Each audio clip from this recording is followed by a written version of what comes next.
How's it going, everybody? Today we're going to be taking a look at the Swiss Schmidt-Rubin K31 rifle. And the Swiss just made a pristine and precision battle rifle. This is just one of the most accurate rifles in my collection. And fun fact, they actually have the longest shot recorded with this rifle. Not recorded. The longest shot made with iron sights was done with this rifle right here. So that's a pretty interesting thing if you ask me. And like I said, they're super accurate, and I've shot it and I can basically hit whenever I aim at. Anyway, the Swiss stayed neutral for a long time, and they stayed neutral for World War I and II. So these were never actually fighting against anyone, but as you can see, that's probably why there's so many that are very nice, but they also they took very good care of these rifles. You'll see them, they're usually all numbers matching. They kept great record of them. I'll go into that later. And they're just gorgeous. So I'll go into the rifle details now. Got a beautiful Swiss shield right there. They're straight pull.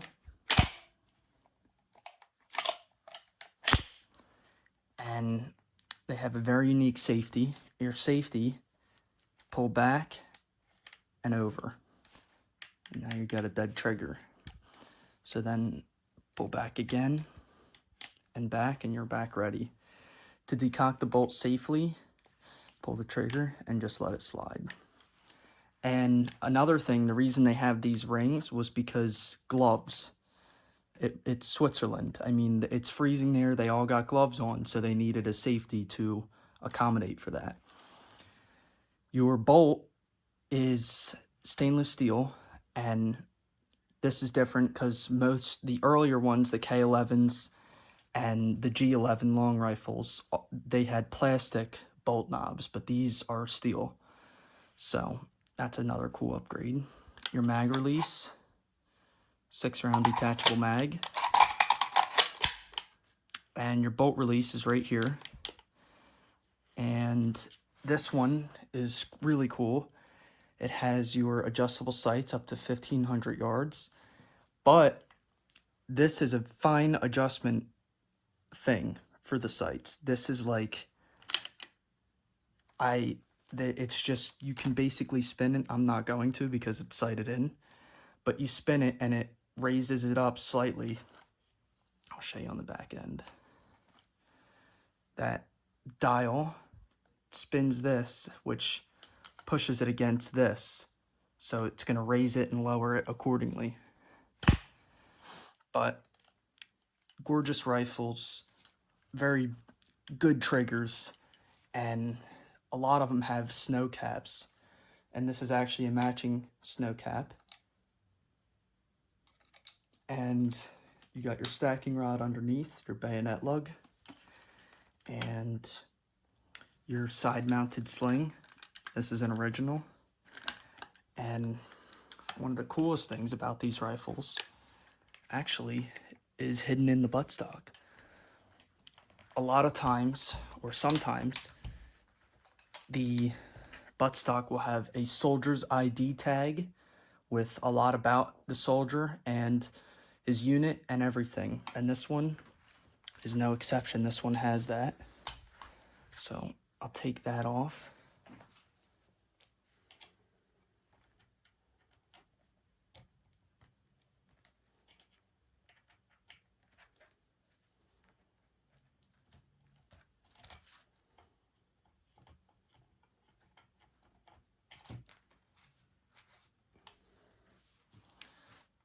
There you go.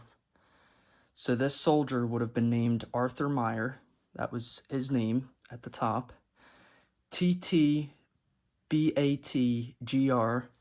stands for, I think it said Territorial Troop Battalion, and GR stands for Grenadier, or however you want to pronounce it.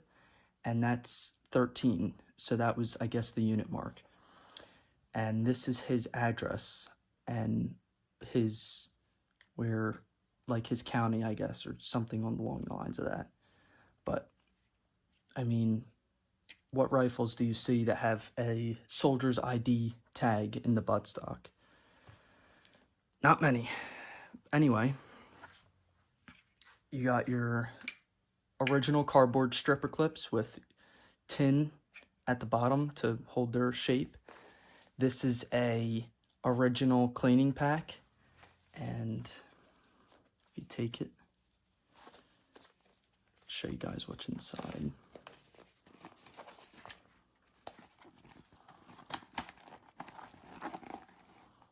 Whole lot of goodies in here. So you got a bunch of cleaning adjustments. I'm guessing these were oilers.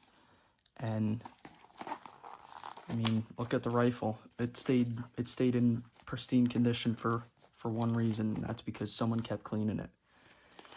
And I just think it's amazing. So I'll load it up, put the rifle back in frame. I'll load it up and we'll take it out to the range and shoot it. These stripper clips are amazing. They, compared to my older video with I did one on a G11 long rifle, and I tried it with a plastic stripper clip.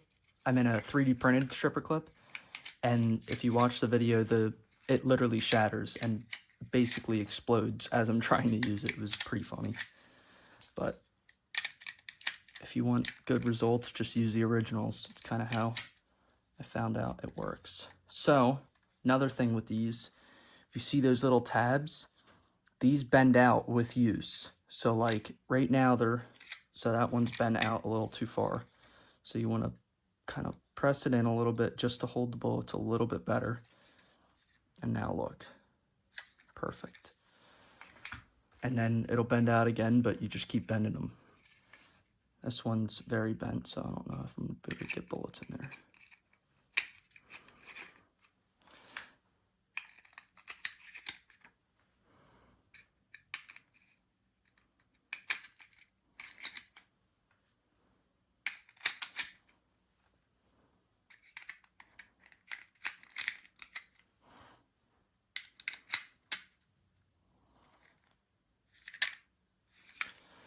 So now that it's loaded up, let's take it out to the range and shoot the rounds through it.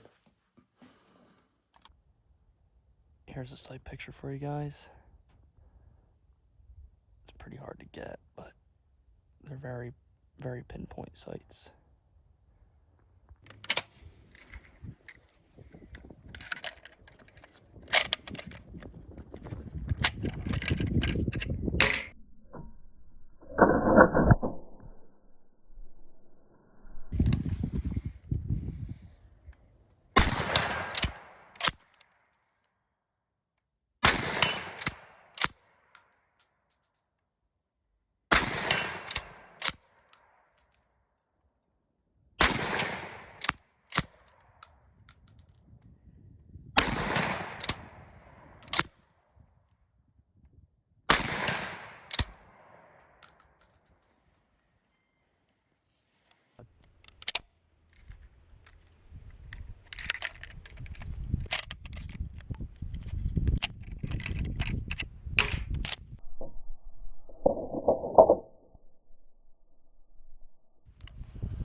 Thank you guys for watching.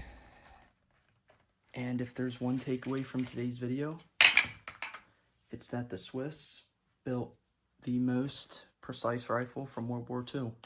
Thank you guys.